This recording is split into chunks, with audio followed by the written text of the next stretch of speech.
Do'zax va uning vasfi, do'zax ahllarining sifatlari. Alloh subhanahu va taolo jahannamga mukallaf farishtalarni qo'ydi. Alloh taolo aytadi: "Ya ayyuhallazina amanu qu anfusakum va ahlikum nara wa quduha an-nas wal hijara 'alayha malaikatun ghilazun shidad la ya'suna Alloha ma amarahum va yaf'aluna ma yu'marun." Ey mu'minlar, sizlar o'zlaringizni va ahli oilalaringizni o'tini odamlar va toshlar bo'lgan do'zaxdan saqlangizki, u do'zax ustida qattiq dil va qattiq qo'l, Alloh o'zlariga buyurgan narsaga itoatsizlik qilmaydigan, faqat o'zlariga buyurilgan narsani qiladigan farishtalar turibdi. Mana aytdik, haqiqiy zolim kimsalar o'zlariga ham zulm qilib, oilasiga ham zulm qilgan kishilardir. Mana oyatning mazmuni shunday edi. Ya'ni inson o'zi Alloh taoloning hukmiga yurmaydi, o'ziga zulm qildi. Xuddi shu o'zi itoat qilmagandek, oilasini ham Allohning ibodatiga buyurmagan erkak, ota o'ziga ham oilasiga ham zulm qilgan bo'ladi. Sa'uslihi saqar va ma adraka ma saqar la tubqi va la tazar lawahatun lil bashar 'alayha 19. Yaqinda men uni saqarga, jahannamga kiritajakman. Ey Muhammad, saqarning nima ekanligini siz qayerdan ham bilardingiz? Saqar nima? Agar Alloh bildirmaganda biz qayerdan bilardik? U biron kofirni qoldirmas, qo'ymas, balki kuydirib halok qilur. U 500 yillik masofadan insonlarga yaqqol ko'rinib turguchidir. Uning ustida 19 farishta qo'riqchilik, egachilik qiladi. 19 ta farishta qo'riqchilik qiladi, egalik qiladi.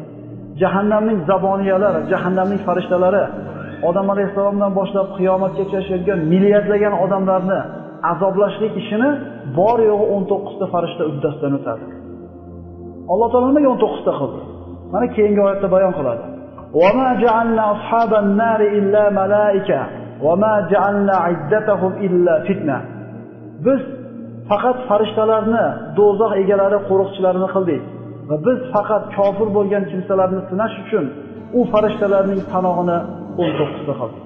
Mo'min odam Alloh 19 ta dedimi, iymon keltiraveradi. Endi munofiq bo'lgan kimsa nimaga 19 ta?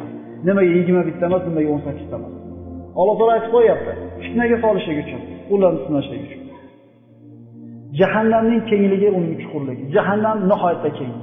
Jahannam nihoyatda bir chuqur. Chunki Alloh subhanahu va taolo qiyomat kunida sahih hadislarda keldi, Odam alayhisalomga buyuradi: "Farzandlaringdan jahannam haqini ajratib qo'y." Parvardigor jahannam haqi nima deb so'raganida Alloh taolo aytdi: "Har 1000 ta farzandingdan 999 tasi do'zaxga, bittasi jannatga" dedi. Demak, insonlarning 1000 tasidan bittasi jannatga kirgandan keyin qolgan 999 tasi do'zaxga kirsa, demak do'zax kengligi ishora emasmi? Alloh subhanahu va taolo jahannamning chuqurligi, uning kengligi haqida nima deydi? "Yawma naqulu li jahannama hal imtala'ti wa taqulu jahannama hal min mazid." U kunda biz jahannamga to'lib bitdingmi dermiz. U esa yana qo'shimcha bormi? 1000 tadan 999 tasini tashlab tursa, to'ldingmi desa, yana bormi deb. Sahih hadislarda keladi. Rasululloh sollallohu alayhi vasallam aytadilar, jahannamga bandalar tashlanar ekan, u esa, jahannam esa yana qo'shimcha bormi deb. Alloh taolo uni oyog'i bilan ezadi. U ezilib biri-biriga kirishib ketadi. Shunda jahannam, Parvardigor, izzating va buyukligingga qasamki, yetadi. Alloh taolo uni to'ldirib qo'yadi. Alloh taolo uni yetadi degizib qo'yadi. Bo'lmasam yana jahannam ziyodaligini so'raydi. Imom Muslim keltirgan sahih hadislarda Abu Hurayra aytadi, Rasululloh bilan birga edik. Rasululloh go'yo bir narsani eshitgandek quloq soldilarda, so'ngra bu nima? Bu nimani ovozi bilasizlarmi? Sahobalar Alloh va Rasuli biluvchiroq deydi. Rasululloh aytdilarki, bu 70 yil avval do'zaxga tashlangan toshning ovozidir.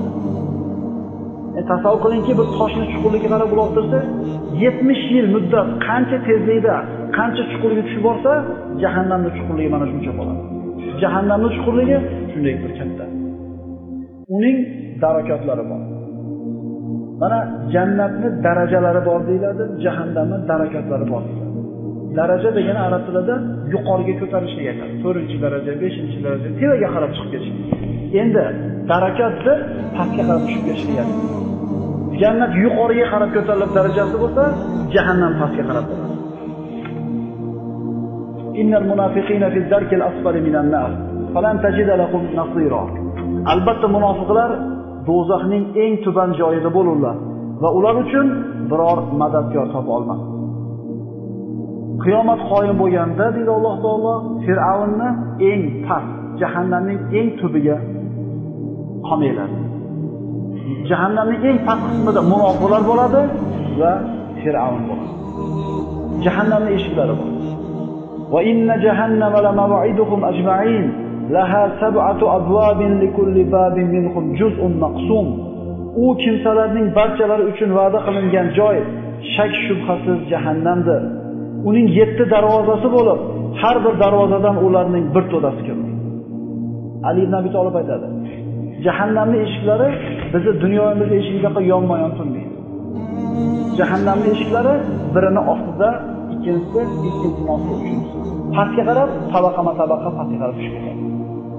Har bitta eshikdan o'tilganda u azob o'zidan keyingi azobdan yengilroq bo'ladi. Ya'ni eshikni oqilab pastga qarab tushib borar ekan, azobi yana ham shiddatlashib, qattiqlashib boradi. Jahannamga kirgan kishilar o'zlarining qilgan kufr isyonlari, gunohlarga yarasha ana shu eshiklarni birozdan to'xtaydi.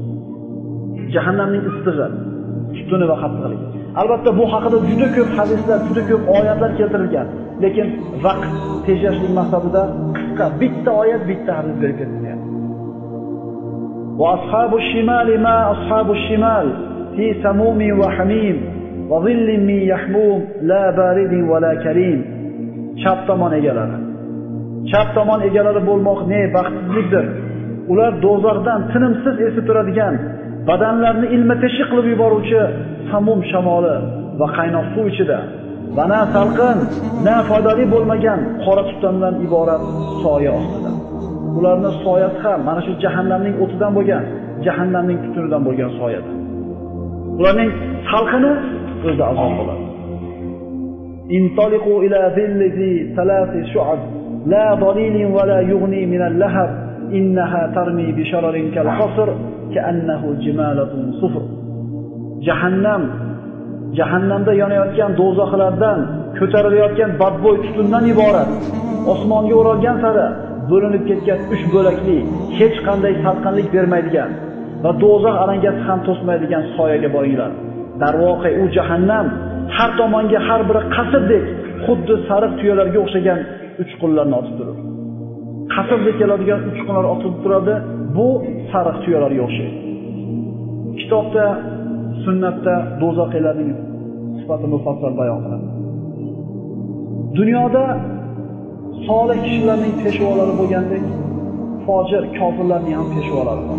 Xuddi shunga o'xshagandek, jahannamga kirgan kishilarning peshvolari, boshliqlari bo'ladi, yetaklovchilari bo'ladi, zuamo deyiladi arab tilida.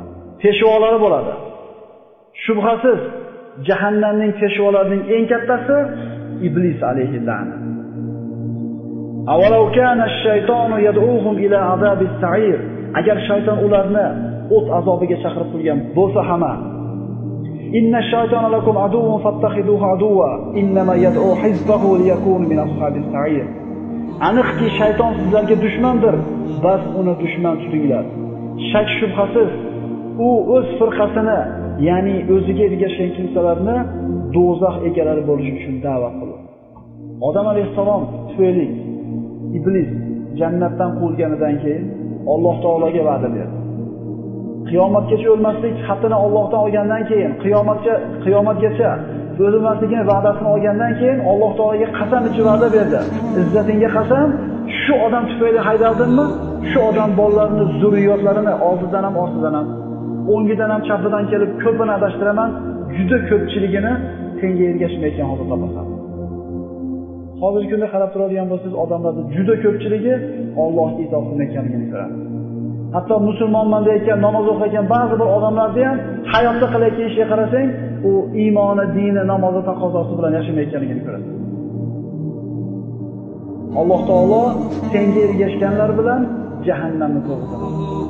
O'zi inson biladi shaytonning gapi bo'layotganligini, faqat uni tamagasi kelmaydi. Jahannamning peshvolaridan Fir'avn, yaqdumu qawmahu yawmal qiyamati fawradahumun nar va bi'sal virdul mavrud. U Fir'avn qiyomat kunida o'z qavmini boshlab borib do'zaxga tushirur. U tushiradigan eng yomon joy. Mana hayotda albatta kimdir kimgadir ergashadi. Biz ham o'zimizga qaraylik, kimga ergashadi. Kimlardan o'rganyapti? Shayton, Fir'avn va shunga o'xshagan peshvolar hozir ham yo'qmas oralarimizda. Jahannamga olib keladigan ishlarning yana bittasi bu kibr. Vallazina kazzabu bi ayatina wastakbaru anha ulaika ashabun nar hum fiha khalidun. Inson mutakabbir bo'lar ekan, albatta jahannamga tushadi. Rasululloh sollallohu alayhi vasallam aytadilar, jannatga qalbida zarracha kibri bor odam kirmaydi. Kibr nima? Bir kishi keldi, "Ya Rasululloh" dedi. "Mana ko'ryapsiz, Alloh meni chiroyli qilib yaratgan. O'zim chiroyli odam bo'lganda kiyimim zo'r bo'lishini xohlayman. Shu ham kibrmi?" deb so'radi. Rasululloh aytdilarki, "Yo'q" dedi. Kibr batarul haqqi va ghamtunna. Kibr nima? Yaxshilab eshitib olaylik. Kibr haq so'zga unamaslik, haqqa unamaslik va odamlarni mensimaslik. Kibr u kambag'alda ham bo'ladi. Haq gap gapirilganda itoat qilmaydi, unamaydi, yo'q deydi, men o'zim aytganimni qilaman deydi. Hamda odamlarni mensimaydi. Mana shunday kishilar jahannamga boradi. Alloh taolo aytadi, bizning oyatlarimizni yolg'on degan va ulardan kibri havo bilan yuz o'girgan kimsalar esa do'zax egalaridir. Ular u joyda do'zaxda abadiy qolguvchidirlar. Hadisda jannat bilan do'zax tortishdi. Jahannam aytdi, menga jabborlar, mutakabbirlar kiradi. Jabbor odamga jabr qilgan, zulm qilgan kishilar, mutakabbirlar mana shunday bir kibr qilgan kishilar. Alaysa fi jahannama maswan lil mutakabbirin? Yo jahannamda mutakabbir kimsalar uchun joy yo'qmi? Jahannam ahlining adadi katta. Mana aytib o'tdik, 1000 tadan 999 tasi do'zaxga kirib, bittasi jannatga kirgandan keyin do'zaxning kengligiga shu so'z o'zi kifoya qilmaydimi hujjatlik? Dar haqiqat iblis